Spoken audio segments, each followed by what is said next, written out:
24 hours to go for NDTV World Summit 2025, and let me give you a glimpse of the stars who are going to speak in tomorrow's event. You, of course, have Prime Minister Narendra Modi's speech as the highlight of this event. He is expected to outline the vision for Viksit Bharat and the kind of critical role that India will have to play when it comes to international conflict and collaborations. You also have Dr. Harini Amarasuriya, the Prime Minister of Sri Lanka, who's already arrived in India. Remember, she's also an alumna of Hindu College, Delhi University. She in fact paid a visit to her alma mater today. It's a matter of great pride for India that a university, an educational institution in India had some role in shaping the public intellectual and politician that she is now. You also have Rishi Sunak at the NDTV World Summit, former Prime Minister of the UK. Remember, it was during his time that early negotiations on the FTA had begun. He's seen as somebody very passionate when it comes to UK-India relationships. You also have Ashwini Vaishnav, Railway Minister and IT Minister of India. And apart from that, ambassadors from very important countries, Lindy Cameron, Philip Green and also Philip Ackerman will be taking part in this meeting.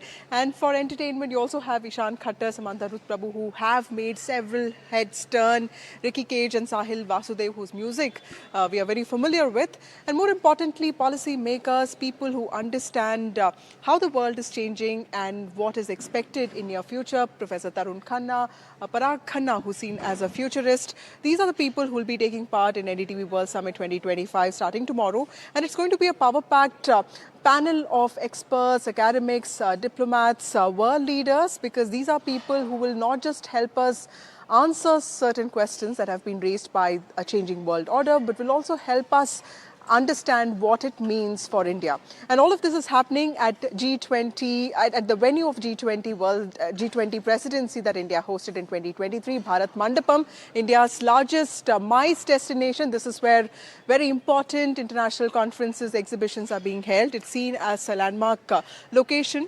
for India. And this is when, in 2023, a consensus statement was put out by different countries, world leaders, that dialogue is the only way forward to end any war for lasting peace. And 2 years later, NDTV World Summit is also being held here. And this is an event to understand what kind of role India can play in international matters, how India, as an economic superhouse, can also reshape the world economy. Remember, times are turbulent when it comes to not just wars that are happening. Yes, of course, there's a ceasefire, but there's also the threat of tariffs, which have already been implemented. There's also the threat to national security, something that India has overcome very successfully with Operation Sindoor. But what does the world think of India, and how should the world how should India even look at its own non-alignment policy? There'll be a lot of reiteration of India's global policy tomorrow, but how does the world view India is something that this platform will help us understand. This is where the speakers are expected to speak. Final preparations are on, the consoles are being set up, the LVs are being arranged. The stage is in some ways getting set for World Summit NDTV's World Summit 2025. In fact, this is not the only stage where this event will be taking place. In fact, we are on the second floor. In the second and third floor, there would be other exhibitions and plenary halls where there would be smaller conferences as well. In some ways, trying to assess the kind of role that India is expected to play in global politics in near future.